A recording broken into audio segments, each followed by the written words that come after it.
বাসায় এগুলো হওয়ার পরে চলে গেছে। রুবেলের সাথে তোমার সম্পর্ক কতদিনকার বলো তো?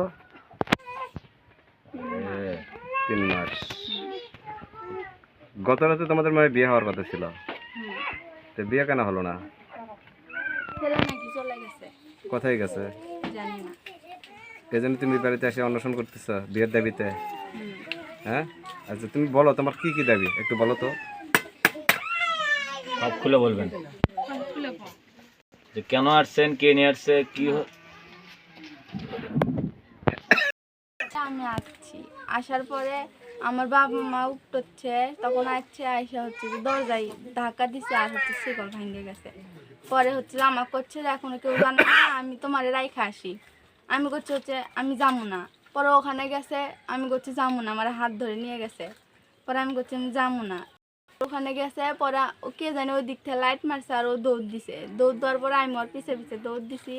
পরে আমার গা পা ভিজে গেছিলো। পরে ওই দিক দিয়ে আমি চলে আসছি, আসে আবার এখানে এসে বসছি।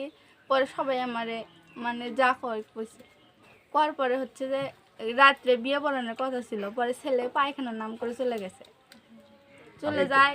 পরে আবার আমারে ওর বোন এসে করছে যে আপনার তুমি কই দিয়ে বেটাইছো, তুমি হচ্ছে নিয়ে আসো। আমি বলছি আমি জানি না কই দিয়ে বেটাইছে। আর হচ্ছে যে কই দিয়ে বেটাইছে, তারপরে আমি শুনি যে হচ্ছে যে ওর বোনের বাসায় আছে। পরে আবার কালকে বিয়ে করানোর কথা ছিল, কিন্তু চলে গেছে কই জানি, তাই বলতেছে। এখন তুমি কি করবা যে তো বোন নাই? জানি না। আপনি বাসা কোথায় আসবেন? অনেকে তো বলে যে বিয়ে না করলে অনেক কিছুই করে, তো তুমি কি করবা? আর বাপ মা এখন খুঁজে বার করুক আর আপনার কাছে। তুমি কি ঢাকায় থাকতা না। এখানে? তোর লেখাপড়া কতটুকু?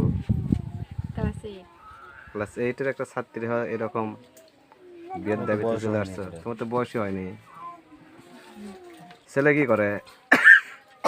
ছেলে মনে করেন আইয়াপাস বিদেশ গেছিল, বিদেশ থেকে ঘুরে আসছে আর কয় মাসে। আমি তো মনে করেন যে কত মাস হলো তোমাদের সম্পর্ক? 3 মাস। আর এর আগে হচ্ছে টিকটক আইডি থেকে কথা কইছি, তো ফ্রেন্ড হিসাবে কথা কইতো। 5 মাস হচ্ছে, আর হচ্ছে যে রিলেশন হচ্ছে 3 মাস।